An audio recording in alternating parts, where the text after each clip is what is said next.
Hey guys, it's Goosebumps Completionist, and today I'm bringing you a book review from Give Yourself Goosebumps, and it's book number 8, The Curse of the Creeping Coffin. This one has some really dark moments. This one had some pretty good body horror moments, and I love body horror. That's some of my favorite stuff in Goosebumps. Some of these scenes are pretty stand out for me. Some of my favorite scenes I've read in Goosebumps in quite a long time, possibly ever. Just the premise was kind of flat for me. I mean, I'm just being honest and upfront here, but I'll get into that later in the video and after I get into the plot synopsis without giving too much away. But basically, you are visiting your grandmother's house because your parents are going out of town on a trip. And while you are visiting your grandmother's house, you start to notice that these headstones are popping up in the backyard. Headstones from a graveyard, to be specific. And the graveyard is kind of connected to your grandmother's backyard in a way. Like the cemetery's behind her house, and it's kind of like seeped over into her yard. And you're kind of spooked about it, and you talk to your grandmother about it, and she assures you that she doesn't mind the headstones, and she thinks they're kind of cool lawn ornaments kind of thing.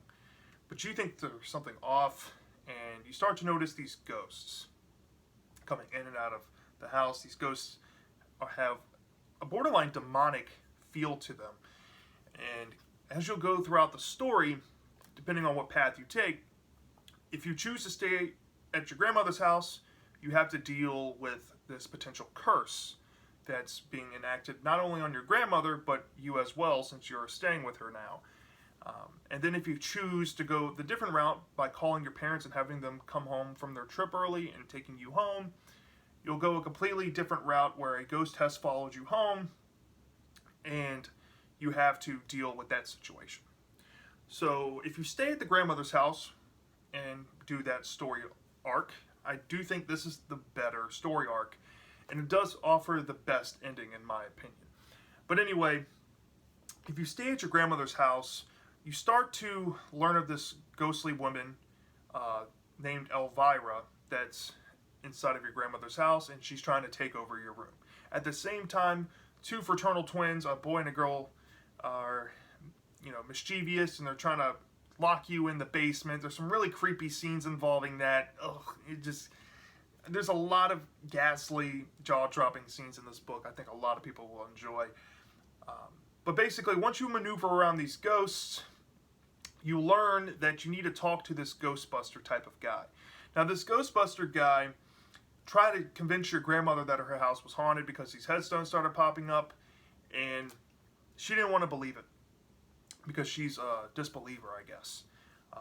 But the Ghostbuster guy assures you that there's a hidden code on these headstones, which I really like this plot device within this game book here, because they give you a whole page with the headstones to kind of use as reference, and the last names, whatever letter begins the last name, is part of a code, and you have to decipher the code.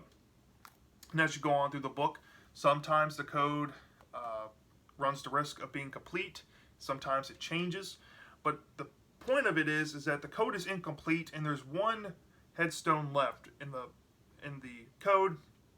And if that letter pops up, that means the curse is going to be enacted, and his grandmother and him will be cursed, and the house will be overtaken by the ghosts that are trying to come through the backyard. So what happens is armed with this information, he goes back and he tries to find the missing letter headstone, and he finds that the missing letter happens to be the letter E, and he goes on this journey trying to figure out who this mystery leader of these cursed ghosts are. At the same time, he also has to find this sword from this master swordsman or woman, because he needs the sword to impale the ground where the leader of the ghosts are buried to stop the curse and halt the curse and make everything stop. Now, that whole arc trying to figure out who the master swordsman or woman is and trying to get the sword is very scary. Some of the most graphic imagery you'll see in this story, and possibly Goosebumps in general, is dealing with this swords person. And there's a scene with a taxidermied head of an animal, and then the ghost puts it on. It's so graphic. I mean, you're talking about open flesh, description of blood, very bloody scene. It's also very comical because there's like a sword fight going on where you have a physical object trying to fight the ghost, and then the ghost is trying to use a ghastly sword that can't affect you. You're both basically wasting your time.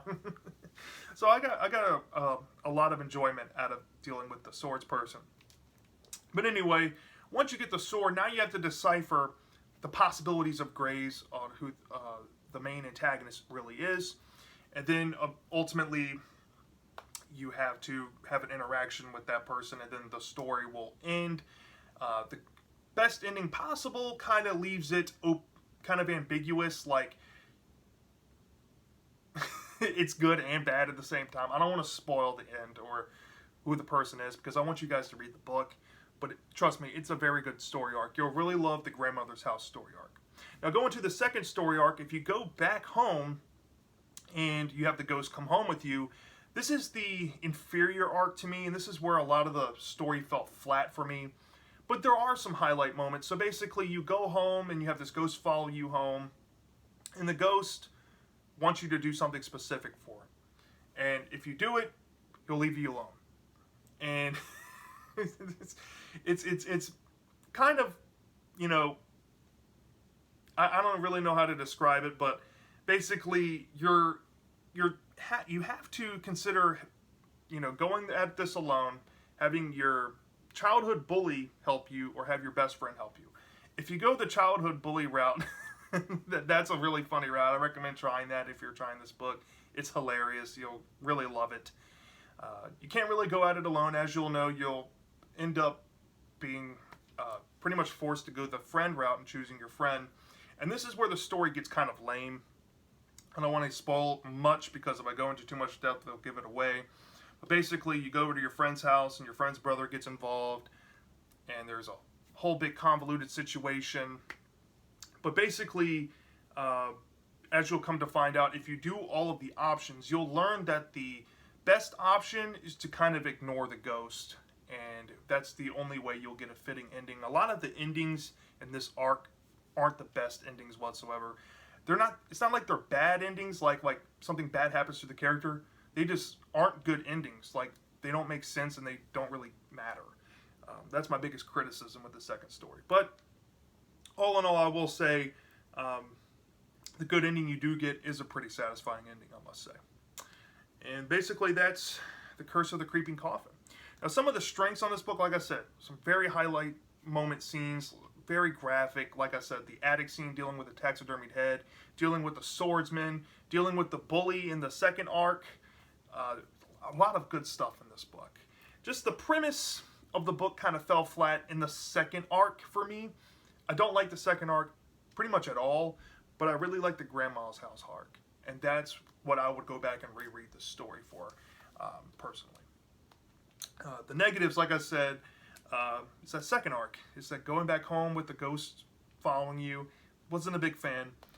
The endings were kind of wish-wash, not the best.